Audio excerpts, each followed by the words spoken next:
Welcome to the first lecture in Shimer College's 30th public lecture series since the spring '94.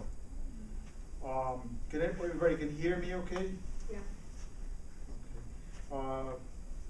For those of you who don't know me, my name is Albert Fernandez, and I teach here at Shimer College.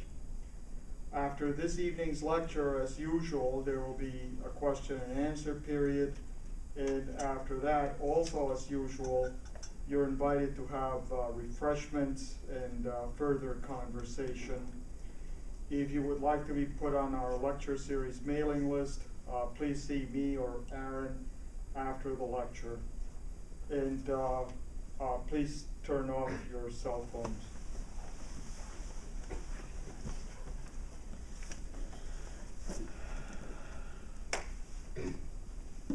Our speaker this evening is J. Scott Lee, a friend and supporter of Shimer College over the past 14 years, and someone who has contributed a great deal of thought and work to what I think it's fair to call the cause of liberal arts education. Scott is the co-founder and the executive director of the Association of Core Texts and Courses, otherwise known as the ACTC. You probably heard it referred to by its acronym. Shimer College is a member of the Association for Core Texts and Courses. Scott is also the director of the Liberal Arts Institute at St. Mary's College in California. He received his doctorate in 1984 from the University of Chicago's Committee on the History of Culture, where he conducted interdisciplinary research in rhetoric, drama, and criticism. While a member of Temple University's English department, Scott co-founded the aforementioned ACTC, which is an organization dedicated to the advancement of core curricular programs and counting by now 130 member institutions from around the world. And since then, since his founding of the ACTC, he has organized national conferences related to core texts and curricula, and edited 6 books on higher education, including these are titles: Uniting the Liberal Arts, Core and Context, and Tradition and Innovation, the Full and Open Discussion. Scott has also been the director of several studies and projects of national scope, including a federally funded study of the evolution of liberal education over a quarter of a century in 81 institutions. And he was also a consultant for Shimer College's Great Books, Great Art project in 2007. The same year, he was the recipient of the Joseph Katz Award for Outstanding Achievement in General and Liberal Education. Currently, he is leading a group of colleges and universities, Shimer College among them, in developing and putting into practice a program for institutional self-assessment, which you probably know is the academic flavor of the month or the decade. But what Scott is working on, and so is Shimer College, is a mode of institutional self-assessment that moves away from the emphasis on statistical measures that has been dominant since the passage of the No Child Left Behind law, and moves towards methods of assessment that are more consistent with the spirit of the liberal arts. So please join me in welcoming J. Scott Lee, speaking on Rethinking Universities and Hutchins, Faculty and Student Resistance to Core Text Curricula.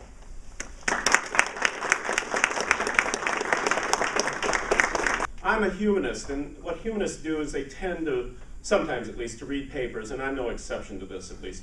So I'll be reading a paper to you, but I'll occasionally talk it through as well. I want to start by saying that maybe the title of this paper could be reversed. It might be something like Faculty and Student Resistance to Core Text Curricula, Rethinking Universities through Hutchins. And so after a brief preface, I'll flesh that idea out in 3 parts. The first is the mission of universities and their divided nature, divisions of which affect universities as a community of scholars.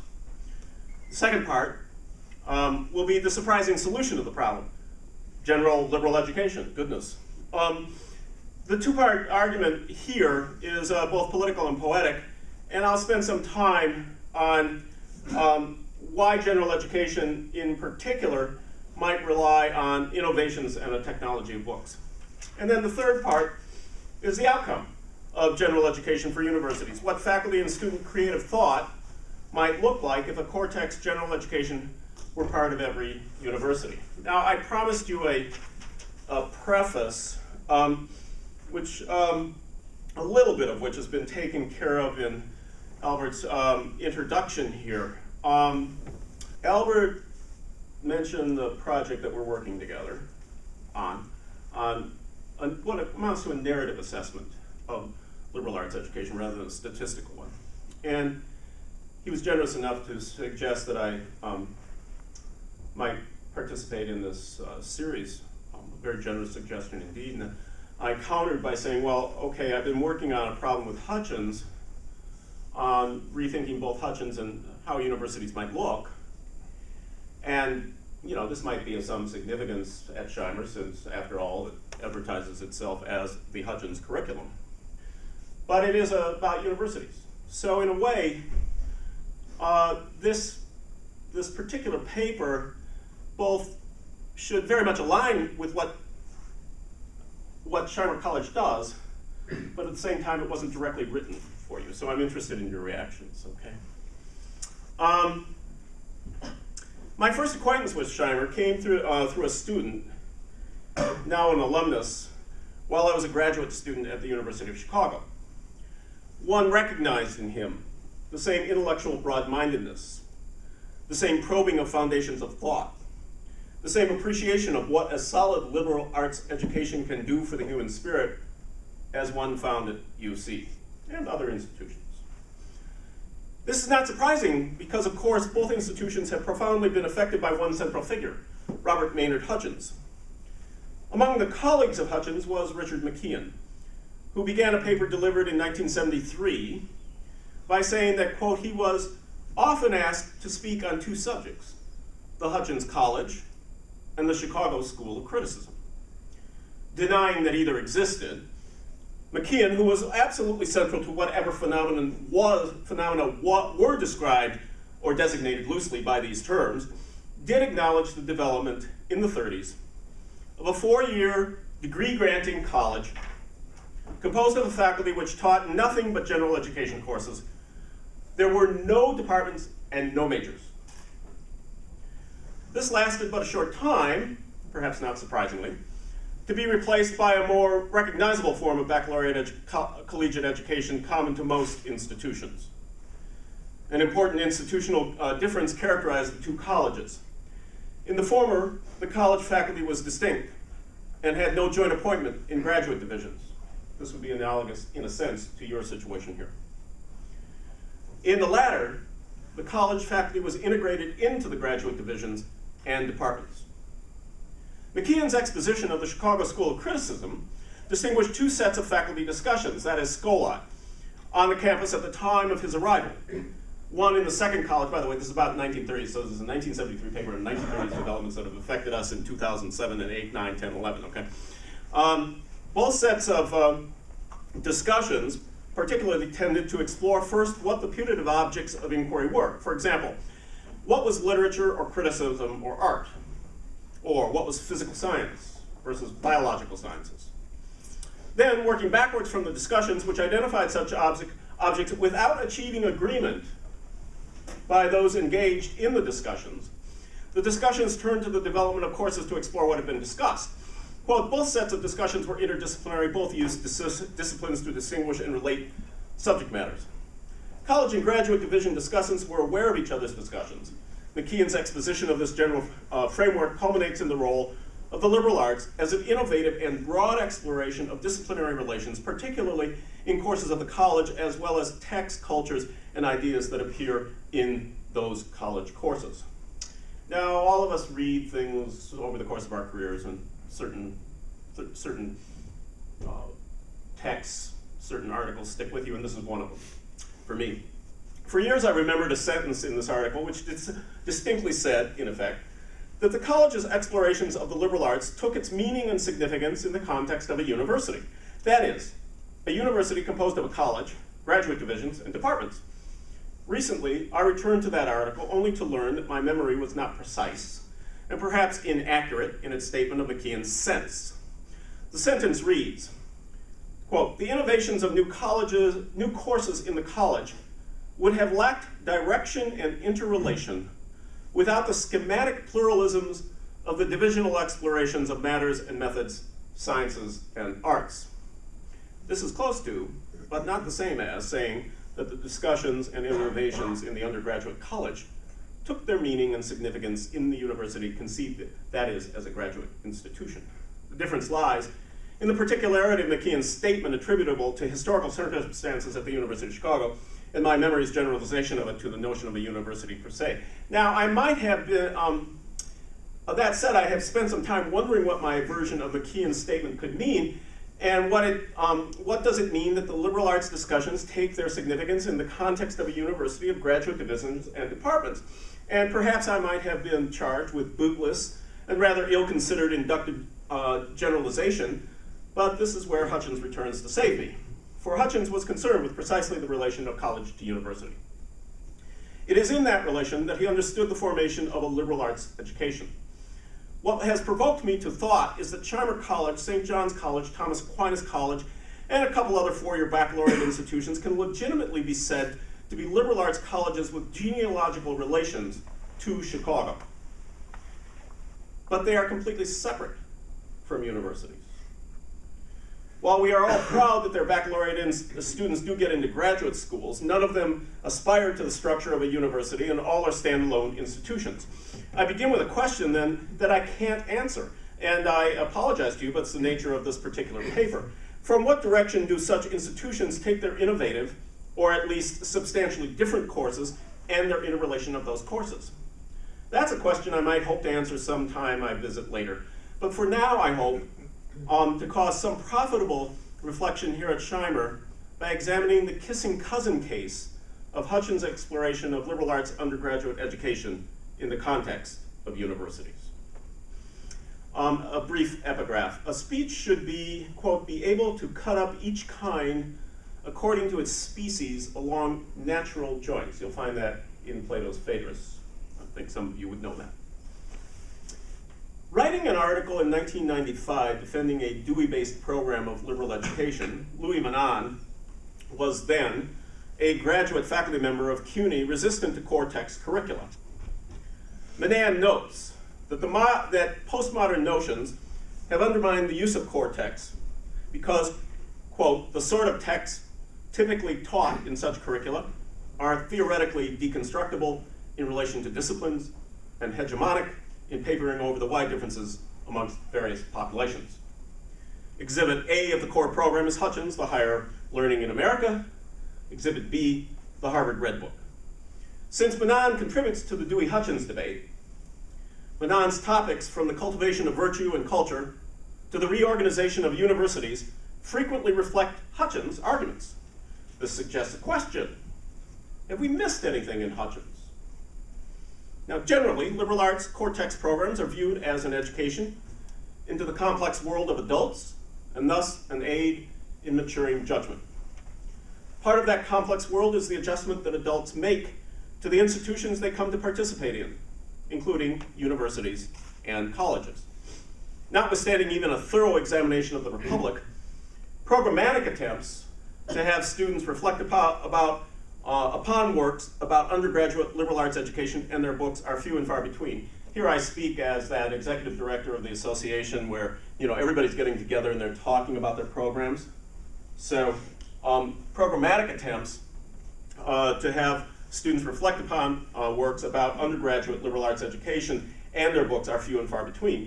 You read The Republic, you read Aristotle's Politics, maybe you discuss education, maybe you don't, but you don't specifically necessarily, I'm not saying here at Shimer, but you don't necessarily focus on why core text, why liberal arts education.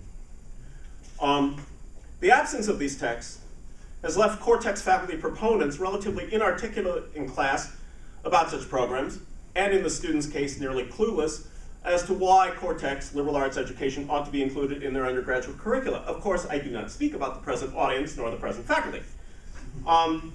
It is as if we expected an education in books, particularly of the pre-moderns, to be obvious, prima facie in its necessities, excellence, and function. Hutchins is often read by faculty, but rarely by students, particularly chapters 2 and 3, the dilemmas of higher education, and general education. Hutchins' argument foresaw dilemmas for university organization and learning within and without the academy that have become manifest since he wrote in the 30s. So to place the book in a core course would be to engage students and professors in a conversation about texts, curricula, colleges and universities, student and faculty life, disciplines and interdisciplinarity, the past and the present, as well as the cultural movements that actually shape lives. Excuse me. Menon's imagined liberal education and university is as like democratic vocational life as possible. Hutchins' program prepares for, enhances, and participates in democratic and vocational life by carefully distinguishing what a university and liberal education can uniquely add to them. Now, I'm aware here of the democratic and inclusive processes of discussion, debate, and governance that go on here at Shimer. And this I think, tends to illustrate that the literature which distinguishes, which the Dewey-Hutchins debate does sometimes, between democratic and let's call it traditional education, is not really dealing with the nature of things, it's dealing with the conventions of what's going on in higher education.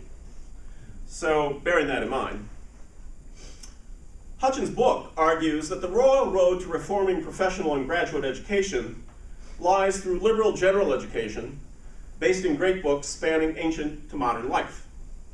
Surprisingly, the articulation or reading of Hutchins' chapters reveal argumentative joints, alternatives to the dilemmas of university programs, teaching and scholarship, whether he would approve these or not, which can still shape our judgment about universities, their organization, and their curricula. Hutchins believed that both American culture and much of the institutional academic culture was largely anti-intellectual, and the acquisition and growth of professional vocational schools within universities, as constituted when he wrote, was ineffective and useless, even for the end that, quote, a professional school's graduates shall get jobs, unquote. Hutchins proposed a radical reorganization of the university by centering that university on what we today would call its mission or intentionalities. According to Hutchins, universities should not be an organ promoting material, quote, material prosperity or adjustment to the social environment, unquote, but rather be a, quote, haven where the search for truth may go on unhampered by utility or pressure for results. Hutchins University's search for truth would be characterized by research, which Hutchins discriminates as creative thought, as opposed to the elaboration of practical experience or tricks of the trade in vocationalized professional schools. There's also an argument that I won't get into too much about empirical data research. What then might be creative thought or speech? Excuse me, creative thought or research as research. Medical schools are Hutchins' example of appropriate professional vocational training in line with a university's mission, because they were, quote, made part of universities in order to secure for them the benefits of any thinking that might be going into them. The centerpiece of the infusion of thought was the laboratories, because by means By these means, quote, a connection was sought not with the large hospitals, but with strong departments in the basic sciences. Thinking was addressed in laboratories on the intellectual problems of the profession, which more broadly could be designated as each profession's theory. Hutchins characterizes a theory as, quote, the general principles, the fundamental propositions of any discipline. You might ask yourselves if you're being asked to think about those things interwoven throughout your entire curriculum. Fundamental principles, general propositions of any discipline. Thus, creative research elaborates or probes these propositions, which are neither necessarily few nor many in number. Yet for Hutchins, principles were not necessarily grounded in science. This is an important point, actually. Rather, each discipline's theory had its intellectual problems, which required a discipline to locate its appropriate principles and to solve the problems both of knowledge and practical outcomes. Thus, if a professor at a law school taught his students, quote, to understand the principles, if any, of pleading, the students could then have worked out for themselves the rationales of the rules of any jurisdiction. To understand the principles, you can go out and you can apply these yourself. We reach here a real joint in the argument, the joints I was speaking about. For Hutchins was not recommending the scientification of law, business, or journalism, which is rampant in American education. Everything has to be scientific. And this is not a slam on the sciences. I'm saying, how do we think? Okay? Or indifference to applications of knowledge, nor was he advocating indifference to applications of knowledge, but rather the focus of learning upon the foundations of disciplines. It is possible foundations which really concern Hutchins. You might ask yourself in a class, do they concern you? The disciplinary approach is not something easily given up by Hutchins in working on his problem of the nature of universities, for it supplies the characteristics of graduates, professionals, intellectual training, and institutional ends that can distinguish a university education from vocational training. Further, it is intellectual content, that is theory, by which learning the subject matter of a discipline is distinguished from learning the rules or tricks of a trade. Through these common characteristics, Hutchins collapses distinctions between professional and disciplines into the term learned profession. I'm sure sooner or later you've heard this term, learned profession, in some way, shape, or form. And yet by this collapse, Hutchins' argument outlines that each learned profession has, quote, a great intellectual heritage which should be the prime object of the attention of the professional schools. So we're going to spend some time on theory, and by reorienting the education of professional schools to this theoretical exploration, what we're going to do then is we're going to be looking at the intellectual heritage and problems of disciplines. Good? Good to go? Okay.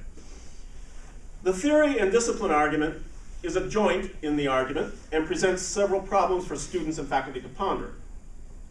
The distinction between laboratory work and inquiry into the principles of pleading leads to quite different directions, not only of subject matter, but as it were the raw materials of investigation.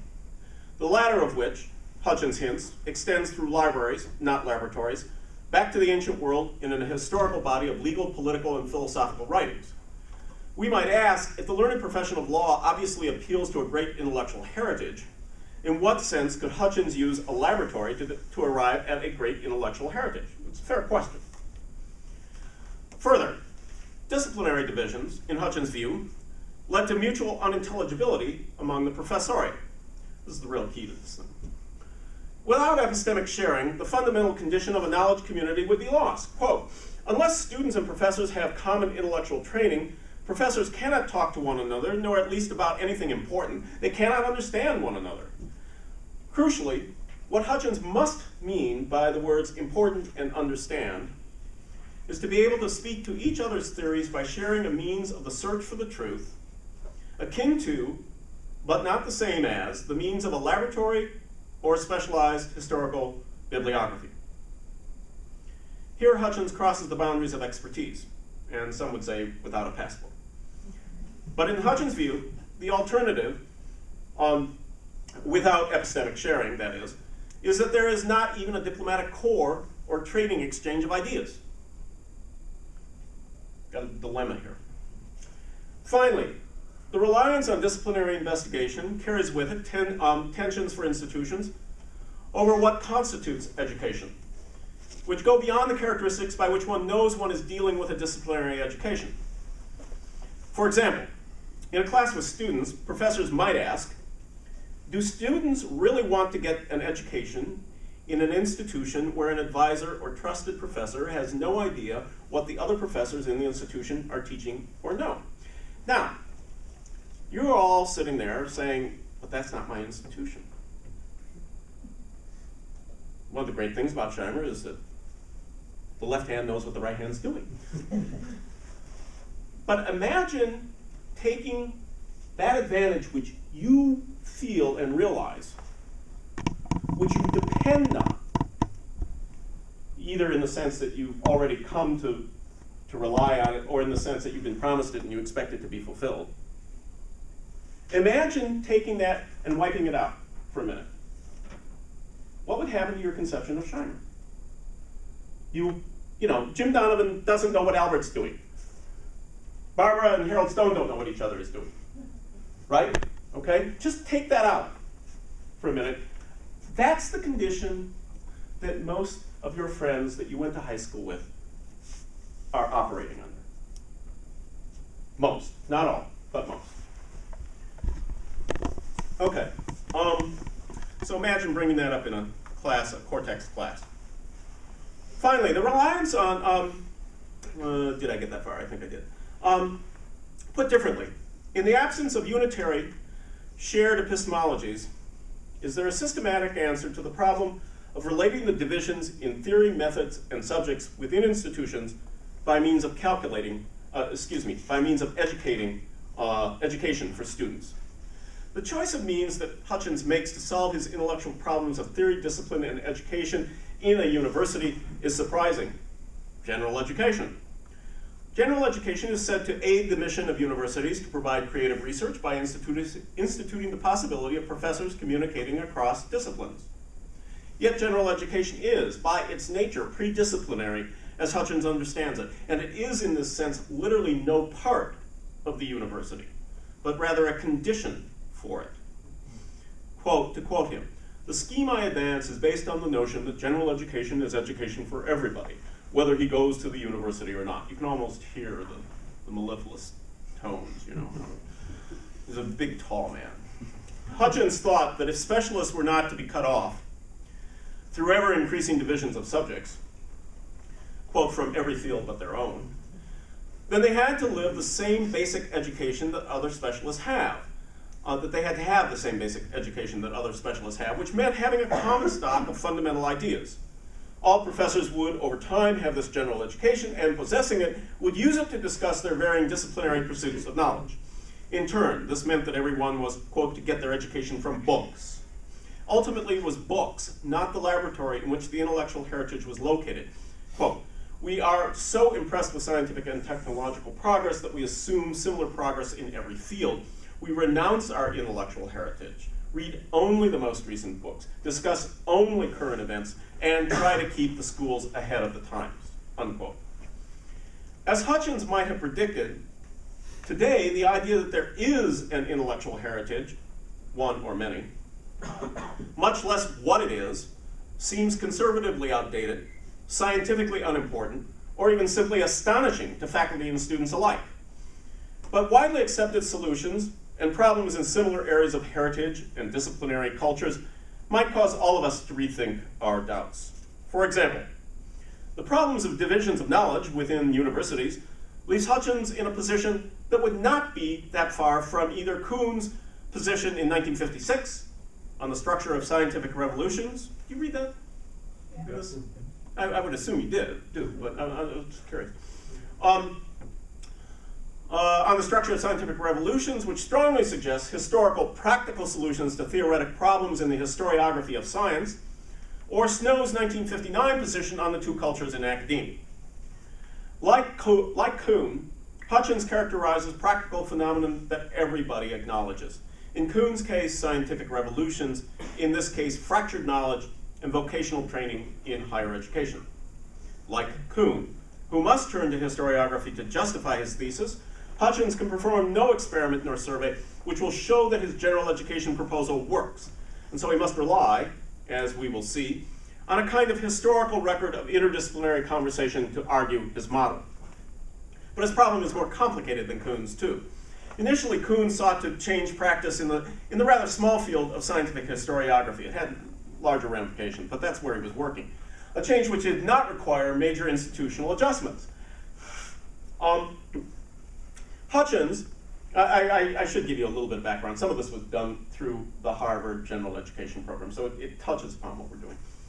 Hutchins must attempt a revolution in the minds of those who represent the entrenched structures of knowledge and vocational training in all fields that had spearheaded the creation of modern universities. This is another crucial joint in the argument, for it implies that Hutchins is engaged in a form of cultural critique and studies no less thorough in its pervasive implications than any postmodern criticism. Therefore, Hutchins must have a two-part argument, political and poetic.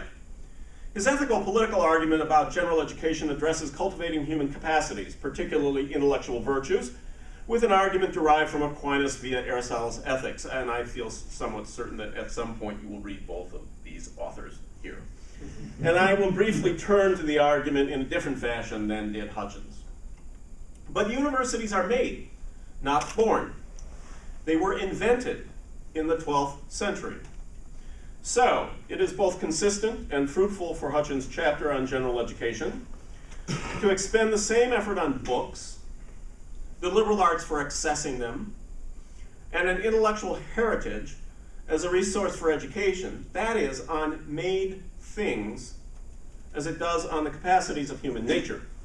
For Hutchins' ultimate concern is what inventions, including universities and theories they generate, add to our perception of a common humanity.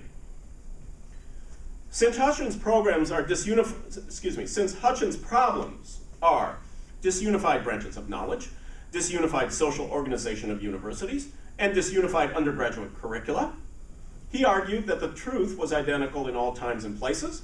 An education designed for the whole people would be the same regardless of time or circumstance, and that, quote, in general education, we are interested in drawing out the elements of our common human nature, not the accidents of individuals. But the concern with university reorganization and the reliance on classics means that truth and human nature are interpreted in Hutchins through human achievement as well as through epistemics or politics.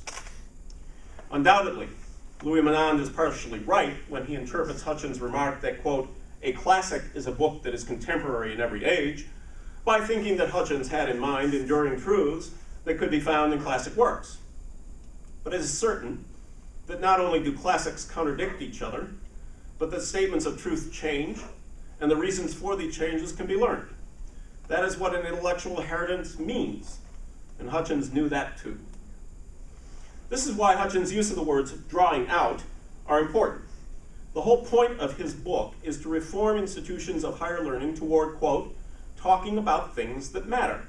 That is, knowledge, theories, and creative thought.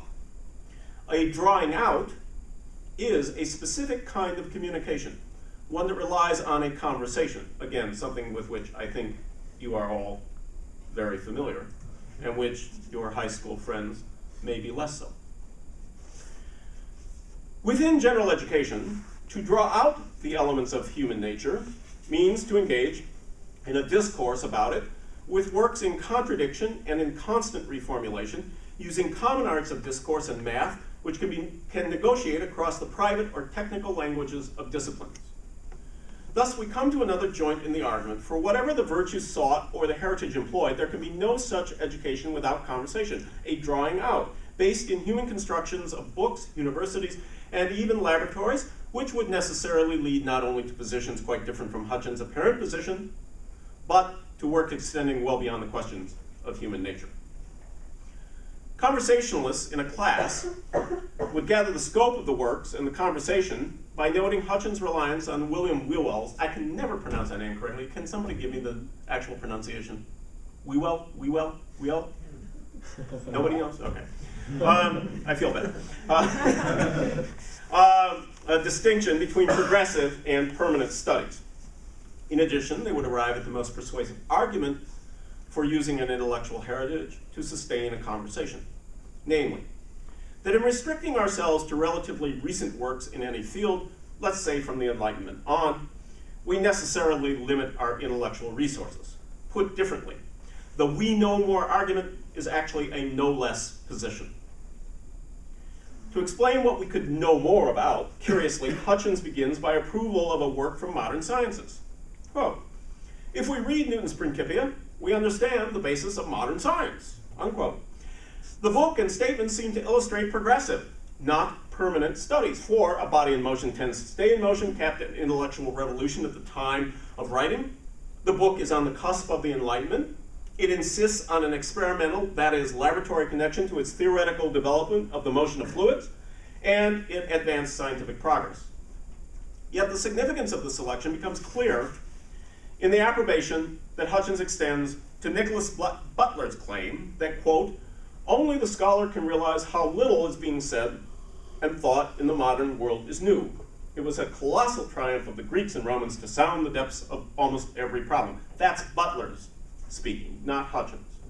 But Hutchins is approving this. The question is, what's the form of approval? Okay. Hutchins approves of opening education up to the works of the Greeks and Romans and medievals, but his deployment of the Principia shows why, and that he would go further than Murray. What is at stake in reading such works may or may not involve our notions of progress, but the readings will give full scope to the intellectual problems out of which thoughtful solutions, ancient or modern, scientific or humanistic, emerged. And here we arrive at possibly the most important joint of all in Hutchins' argument. An education centered on intellectual problems for students would be completely silly if the past and the present were not different. So it should come as no surprise that Hutchins, despite an adherence to universals of education, also argued that, quote, the aim of education is to connect man with man, to connect the past with the present, and to advance the thinking of the race. Opening up the past to the past implies examination of change. One of the chief values of a book is that it is a made thing, quite separate from its author, and at times, as time passes, its specific culture. Great books, whether belonging to the sciences or the humanities, are art. Made things, now present to bring us voices, accomplishments, and cultures of the past. Art, which can be discussed by its Greek cognate technology, has been one of the chief sources of change in civilizations since their inception, and still is. To produce a book is to invite change, and to produce a great book is to invite great change. In the sense that great books embody change, they are then a technology of changing our minds. Indeed, if we want to learn both how and why cultures, history, literature, philosophy, and science change, we read such books. Now, there's an even further extension, not in this paper, of this, that if you think about that for a half a minute, what it means is, in a curriculum of the kind that you got, what you essentially have is a kind of platform which exhibits the variability and progression of this fundamental technology of cultural change. I mean, it's amazing if you think about it. There's nothing like it in education anywhere. Hutchins not only approved Butler, but asked him, why should this insight of opening intellectual problems through an intellectual inheritance be confined to scholars? In doing so, he's indicating his chief reliance on human nature, taking the side of students and adumbrating a solution to C.P. Snow, who I mentioned earlier, C.P. Snow's cultural problems. Hutchins is treating readers here neither as scientist nor scholar, but as learner, that is, intellectually interested student of the problems and ideas that have built disciplines of knowledge. To do so is to begin an intellectual move that recognizes that the disciplinary framework which originated Hutchins' problem is insufficient to offer adequate solutions. Hutchins centered his argument upon Aristotelian distinctions. General education conduces to practical wisdom, and metaphysics can act as the epistemic unifying field of a university. But the human capacity to learn is, of course, the primary element of human nature that Hutchins relies upon for his program. What's the first sentence of the metaphysics? Somebody in here knows. All humans by nature desire to know. He therefore could have used Aristotle without ultimately appealing to either practical wisdom or the highest knowledge. Selections from Aristotle's Politics, Ethics, and Parts of Animals stake out a set of ideas relating general education of a liberal character to its students and to its graduates, that is, people who've gone through it, in Greek society, which addresses the increasing capacity of students to judge and to learn by judging constructs from art, personal statements, and scientific treatises.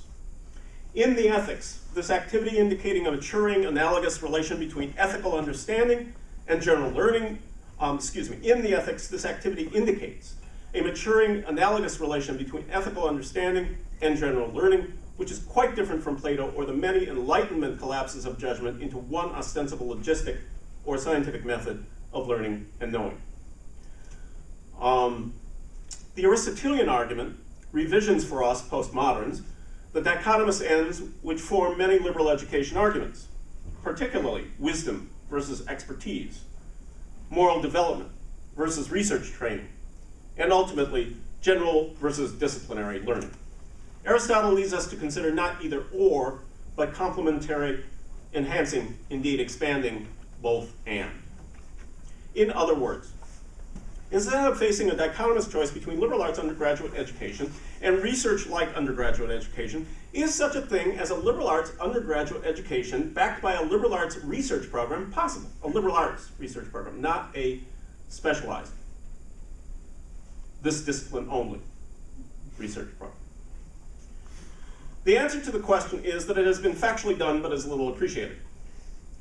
Published sources on specific courses, course development in the context of liberal arts and core texts in universities, and descriptions and examples of graduate and postgraduate research programs based in world classics and the notion of syntopically mapping out and interpreting intellectual problems have been published by like-minded scholars, including R.P. McKeon, Ronald Crane, Mortimer Adler, Charles Van Doren, and Otto Berg. This body of work appears somewhat dated, but it should be noted that Ernest Boyer, this is sort of for the educational professionals, and I apologize to you for it, but this body of, but it should be noted that Ernest Boyer called in 1990 for reconceiving research scholarship as, quote, an integrative capacity, focusing not on what is yet to be found, but on what do the findings mean.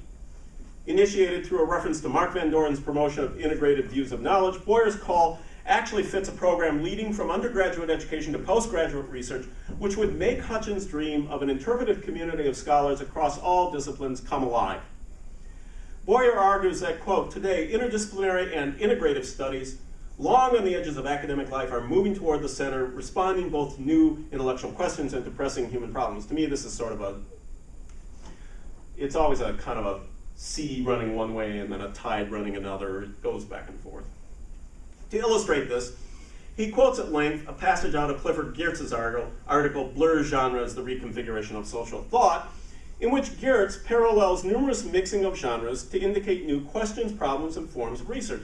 The passage is, of course, unintelligible to one unfamiliar with the tradition of books. On the other hand, to one who has or is gaining such familiarity, it suggests both research and undergraduate creative work. So the books of Hutchins' education would be foundational and innovative. That is, they have the status of being acknowledged as that out of which wide-ranging and fruitful intellectual developments arose and can arise. When Hutchins is summing up the fruits of this education, he returns to his point of origin for it.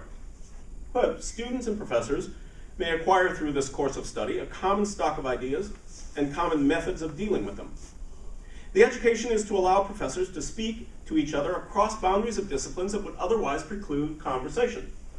This implies that basic and fundamental are not confined to one discipline, for if they were, then no conversation could possibly exist. The same is true for the problems and ideas examined. They aren't confined to one discipline. In short, the education Hutchins proposes is interdisciplinary or transdisciplinary. It is perhaps not surprising, then, that in many institutions which allow for a core text liberal arts approach, interdisciplinary courses are often found. I think you are familiar with this. We come thus to the last joint in the argument.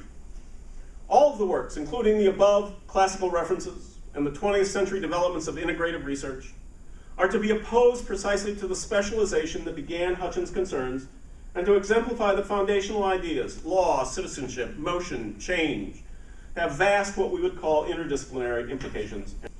And no less is true of the apparently postmodern topics of race, class, or gender, which many scholars have shown have an intellectual heritage extending back to the ancients. Hutchins is advocating a kind of historical inquiry into documents of thought for the purpose of locating intellectual problems which unite and cross over disciplines. This latter point is really the heart of the issue. For upon it depends Hutchins' hope for a connection of man to man, which contains the notion of a university as a community of scholars, not simply interest from culture to culture around the world. Hutchins was addressing disciplinary professors and had more doubts about them than the students. Quote, "The students can do the work if the faculties will let them. Will the faculties let them? I doubt it. Not all of today's professors have read all the books they would have to teach. Not all are ready to change the habits of their lives." It's not that the works or curriculum that Hutchins is advocating does not invite disciplinary investigation and contribution, they do. But the direction of each is altered. Disciplinarians are invited to examine the foundations of their field and its connections to other fields, rather than simply developments within. This may be seen as either threatening or useless, because it doesn't accept the mode of education that lays down principles and moves to specialization, the normal habits of livelihood, status, reward, career development, and production of knowledge and growth of institutions within universities. In short, Hutchins' proposal for a new general liberal education was aimed at redefining what research, that is, creative thought, in a university could be. If an image of specialization might be that of a parabolically narrowing cone, standing on a base and then tapering, kind of in a yoga posture, tapering up to a fine, sharply and steeply shaped point, thinnest possible extension. What it appears Hutchins and similarly minded educators had in mind was an hourglass. Education would begin in the world classics with broad fundamental relations to many fields, and after acquiring this examination, through this examination the passion for a field, a student would acquire the character of those who pursue the field. So that's the narrowing. Okay, but then, because this intopical mapping education would open them to renewed examination of their specific fields in relation to broader learning and to their field's intellectual heritage, research would not taper, but would broaden. Interestingly, along the way, new PhDs would be likely to become better leaders of interdisciplinary undergraduate education, precisely because they would have some feel for the possibilities of questions that sound text could take students to. And students would be educated to know more, not less, of the world they inherit. This is truly a liberal art, and a humanities devoutly to be wished. Perhaps then, if students and teachers read works on education together, like Hutchins' Higher Learning, they would be in a position to judge their own education and their institutions far better than is commonly the case now. And just maybe, as they investigate the joints in such arguments, they might be a little less resistance among faculty and students across the globe to a core text education for students.